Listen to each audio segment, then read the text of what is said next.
single day I'm gonna make something great. That's my way. Every single day I'm gonna make something great. That's my way.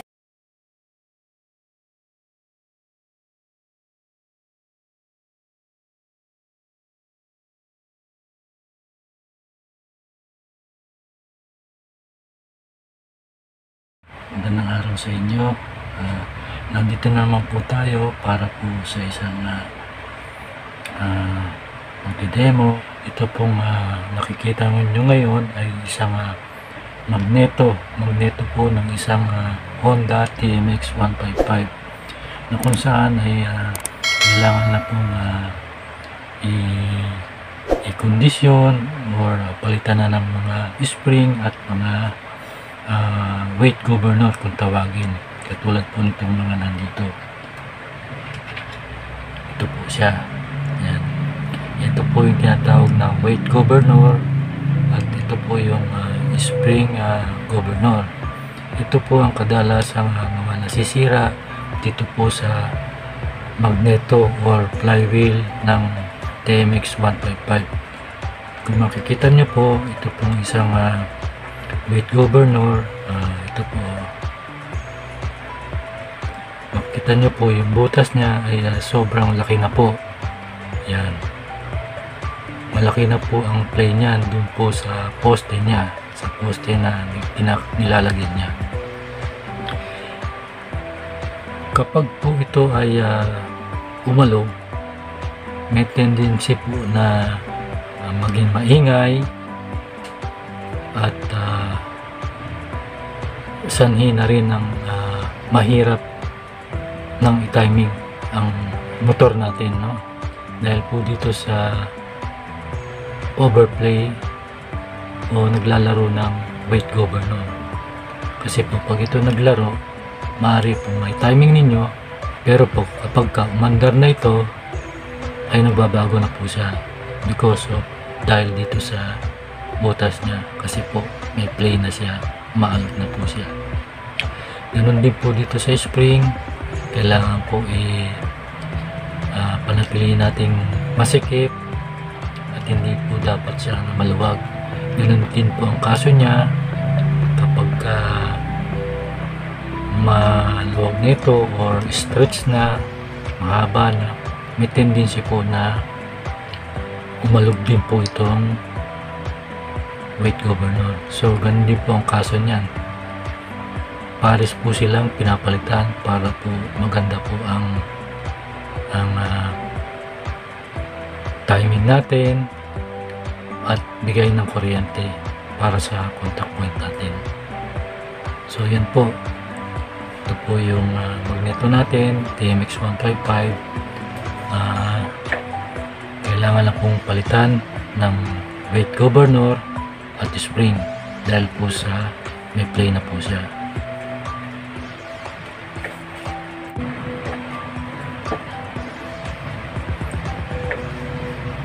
Ito na mga bossing, papakita ko sa inyo kung saan po nakalagay yung sinabi ko sa inyo kanina na weight governor at yung spring. Ito po siya, no?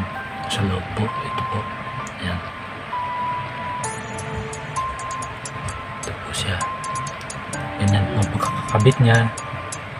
Ayan. Makikita niyo po yung spring nitong isa ay malaki na ang agwat. So ibig sabihin po niyan, pag malaki na po agwat, nabawasan kailangan po nating palitan na rin, kasi pag nabawasan na po yung spring natin, tulad nito pag kinabit na natin, sobrang tigas na po niyan. So tendency po niyan, matigas na po mag-play ang ating weight governor. Hindi rin po maganda yun. Tulad niya, tigas po niya.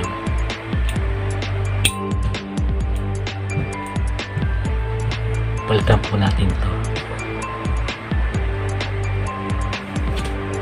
So ayan po mga bossing, napakaswerte po natin dahil sa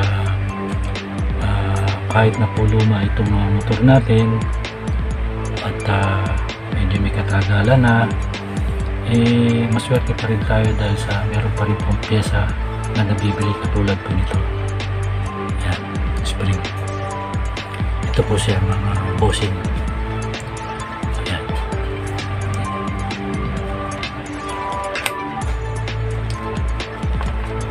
Yan. Mga original po yan. Yan, mga part number niya. Yan. Kaya po sa mga may mga TMX na katulad po nito na magneto pa, hindi po kayong mawalan ng pag-asa na makakita pa ng pyesa itong TMX 555 dahil po sa talagang marami pa pong pyesa ito.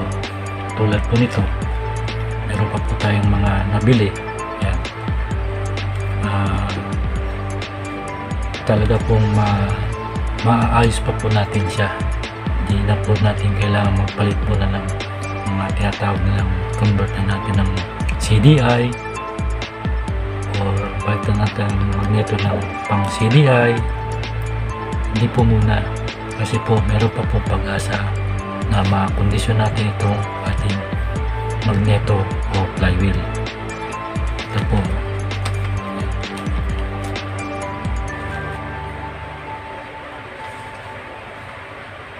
Ito po yung spring niya, bago.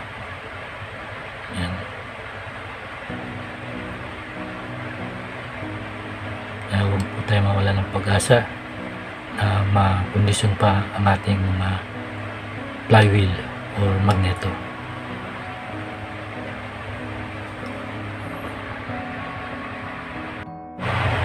Yan. Sige mga bossing, umpisa na natin yung pagtatanggal ulit para makita nyo lang po paano tinatanggal. Ito po dito po sa weight governor na yan, meron po siyang poste. Meron po siyang poste dyan. Yan. Yung po poste, meron po siyang circlip at washer. Kailangan po muna natin tanggalin ito. Sige po, tanggalin natin.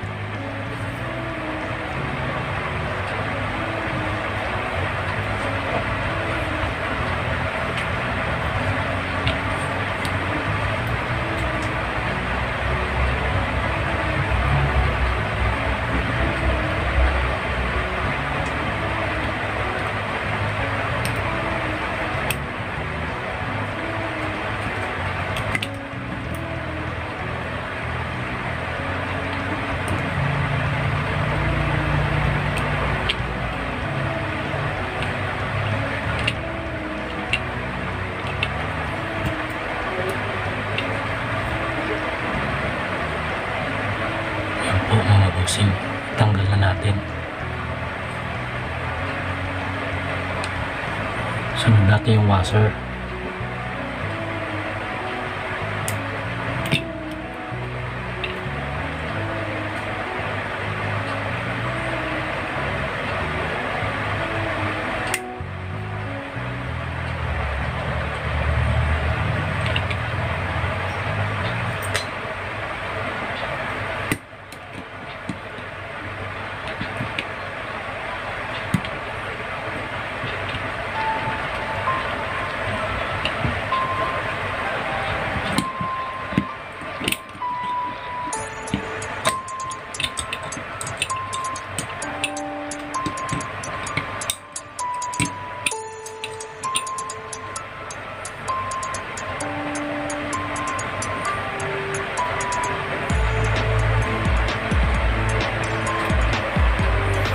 Sunod po natin itong tinatawag na loop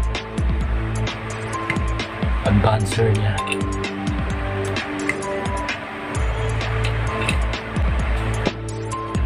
Meron po siyang nakasabit po sa dyan. Yan. Gagawin niyo po para matanggal ito. Tutupi lang po natin yung lata na nakaharang sa kanya.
Pero meron pa po isang importante kailangan po malaman natin bago po natin tanggalin ito. Unang-una po, kung nakita niyo itong dalawang guhit na ito, yan po yung marka na nakatapat dito po sa labas ng magneto. Pagka binalik niyo po, kailangan po ito nakatapat sa dito po. Yan.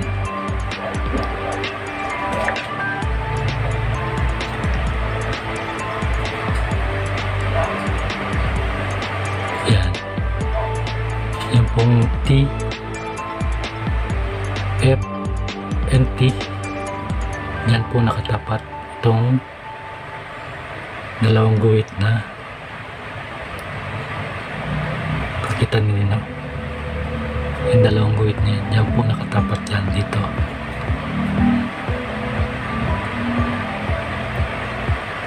Yan.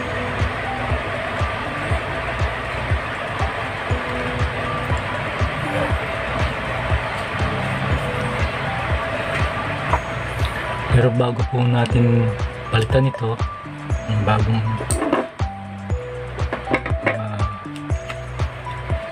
weight governor at spring, kailangan po muna natin linisan po natin gasolina.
So yan nga po mga bossing, importante po ay may kabit natin yung spring dito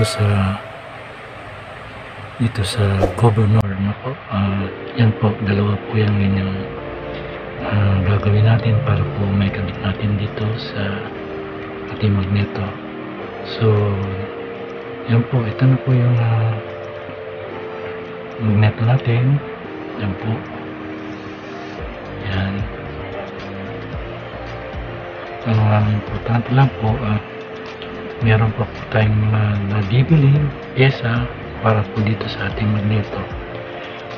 Katulad po nitong weight governor, yan po. Bagong palit na po natin yan. Spring po, bagong palit na rin po natin yan. Ang importante po kahit na po luma itong motor natin, contact point pa po ito, pero kahit pa paano meron pa rin tayong nabibiling pyesa para po dito sa ating magneto.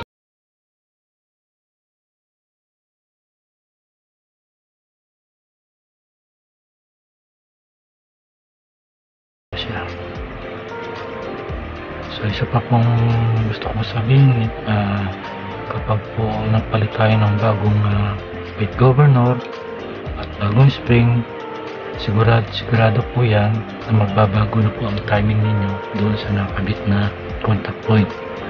Doon, hindi lang po basta natin ikakabit ito doon sa pinaka makina o doon sa stator mismo.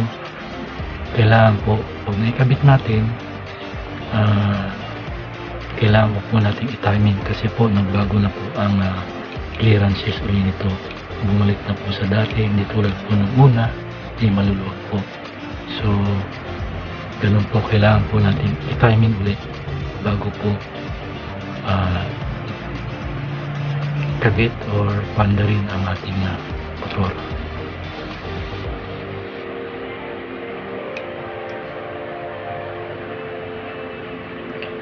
So, sa susunod po natin, papakita ko po sa inyo sa susunod pong video, papakita ko po sa inyo kung paano po mag-set ng contact point para po dito sa ating magneto, para na rin po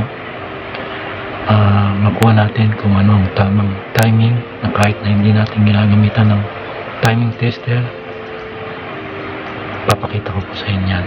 So yan po, so hanggang dito na lang po. Maraming salamat sa inyo at sana po sa mga ngayon pa lang po nakapanood nito ay patuloy lang po kayo manood at patuloy din po akong nagbibigay sa inyo ng aking mga bagong update o bagong gagawin mga video para po sa inyong mga TMX 155, either contact point po yan o TMX CDI.